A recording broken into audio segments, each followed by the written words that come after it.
In this video, we're going to see how to connect Zapier to our platform.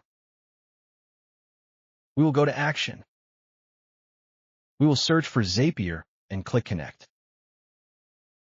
Once this is done, this screen will open and we will click Accept. Our Zapier account will open and now we give it to Create. A new Zap.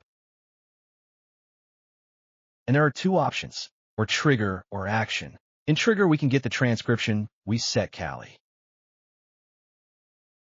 And here we see it. We click. We select an account.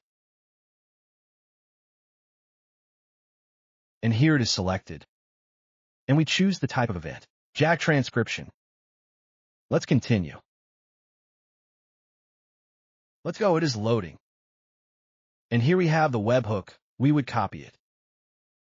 We would go to our agent in Callie. We would click on Edit Agent. We would search for where to paste the webhook and paste it. We would click on that Ned and save the changes.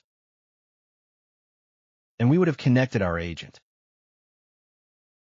For Zap to receive the transcription of call and to activate a call, we would do it in Action. And we do the same. We would search for the application. We have it here. We would select our account, choose the event, activate agent.